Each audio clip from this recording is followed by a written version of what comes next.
Hello everyone, Art Deden here with a short training video on practice development. Now, if you're not focused on developing your practice, if you and your practice are not moving forward, you are likely falling behind. And I got to tell you, being behind is never a good place to be.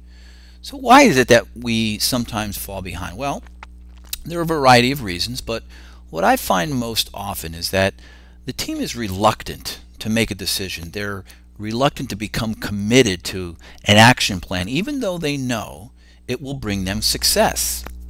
Many practices fall victim to an unwillingness to change, or an unwillingness to move outside of their comfort zones, and an unwillingness to take responsibility for new results, for better results.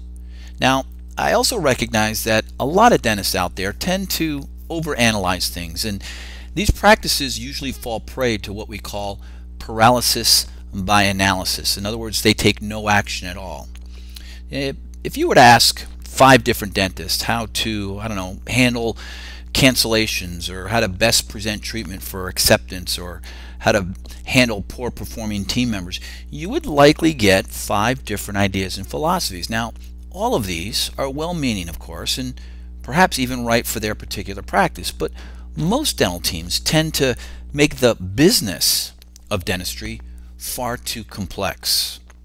There's a joke out there that said if dentists were asked to teach sex education, it would be the end of civilization as we know it. They'd make it far too complex. But you want some advice that's not too complicating? Well, if you want to achieve sustained success, follow what I call the 4 Ds of practice development. What are the 4 Ds, you ask? Good question. Let me share these powerful practice building tips with you right now. The first of the 4 Ds is desire. Now, I always talk about desire because it's an important ingredient in achieving success. And here's the thing that I found. Willpower may be much more important than want power when it comes to accomplishing your goals. Now, I know a lot of dentists who really want to improve their practice.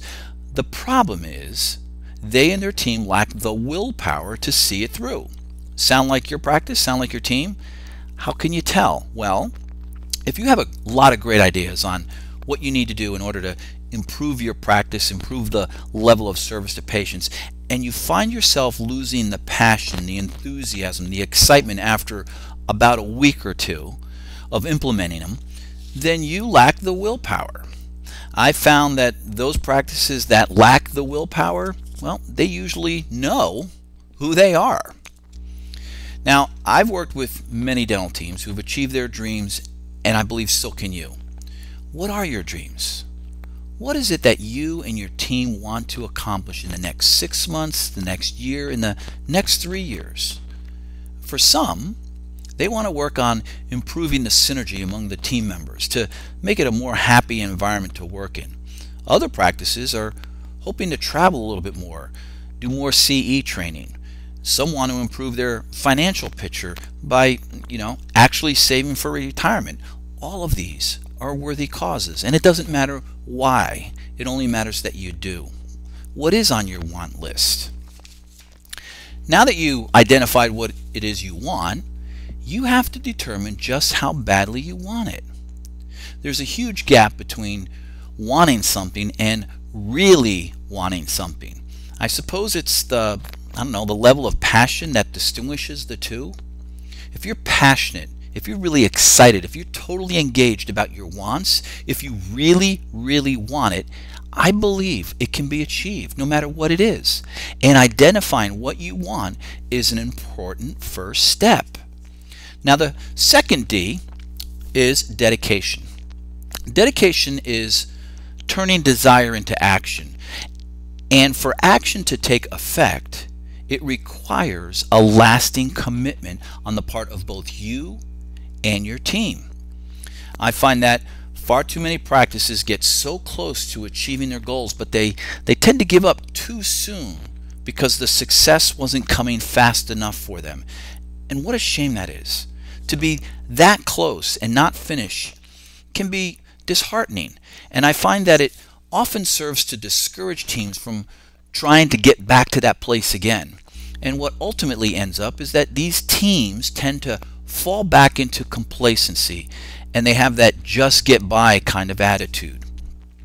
There's a famous football coach, most of you know him, Lou Holtz, and this is what he said: if you don't make a total commitment to whatever you're doing, then you start looking to bail out the first time the boat starts leaking. It's a great quote. So, how dedicated are you to hitting your goals? Do you put a lot of energy into your goals, or do you go about your day focusing on all the meaningless and small tasks and activities that take up your time and take up your energy and get you no closer to achieving your goals?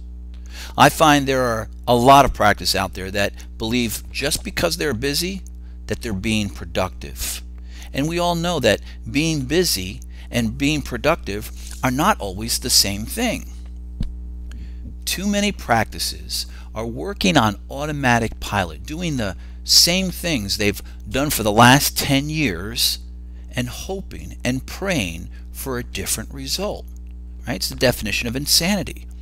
There are literally thousands of so-called how-to books that describe how to be successful, and they all boil down to this one slide. Dedication to getting it done is the key. Now, dental teams will often compare themselves to others in town that seems to be more successful than they are, and they very well may be.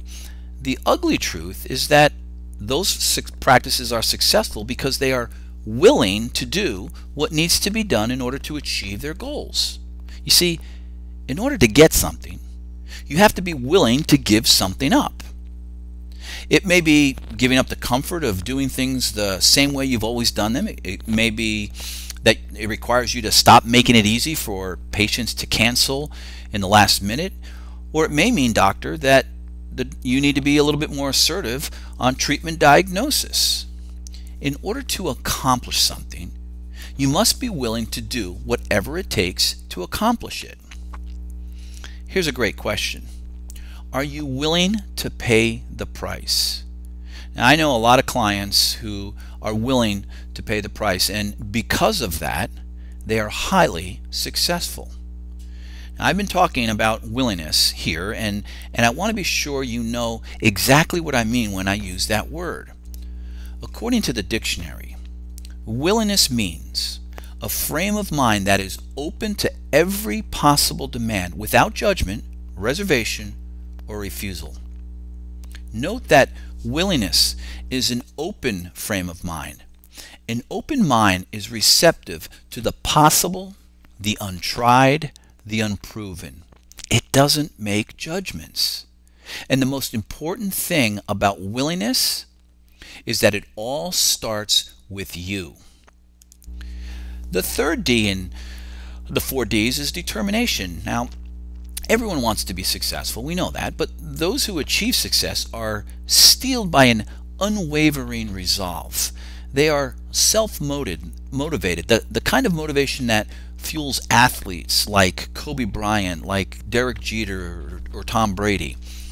I got a little story. Early in his career, Jack Nicklaus, the famous golfer, would hit golf balls for hours, well into the darkness. His wife would call out, "Jack, let's go, I'm hungry." With hands so sore that they bled from all of the practice he had done, Nicklaus would reply, "So am I." You see, being tired didn't stop him from practicing his game. Talk about determination. How many of us are determined enough to do whatever it takes to succeed? This is what separates the haves from the have-nots. So, how determined are you to break through those barriers that are holding you back? Do you have the what I call stick-to-itiveness that is required to succeed? On a scale from 1 to 10, where does your team rate on determination? Doctor, where do you yourself rate on determination? Because if you're not leading the charge, if you're not leading your team, no one will be willing to follow. The last D, discipline, and it means doing what you have to do when you need to do it, whether you want to or not. Success, as I've mentioned before, means stepping out of your comfort zone. This is not so easy to do. It requires discipline. It's much like having the discipline to stick to a diet and hit your ideal weight. There's so many people out there that start, but few ever really achieve that ideal weight. Self-discipline, the only kind of discipline, is action-oriented. And if you're disciplined, you don't procrastinate. And you know what? If you're disciplined, you don't make excuses. So again, on a scale from 1 to 10, where 10 is the highest, what is your level of discipline when pursuing your goals? And how do you score as a team? So there you have it. The 4 Ds of practice development: desire, dedication, determination, and discipline. If you're looking for some valuable ways that will help you achieve the goals you have for yourself, for your practice, for your team, and for your patients without all that complexity, learn to put the 4 Ds into action immediately, and I promise you, I guarantee you won't be disappointed. I hope you found this presentation valuable, and this is Art Deden signing off for right now. Continued success to you and to your team. Bye-bye.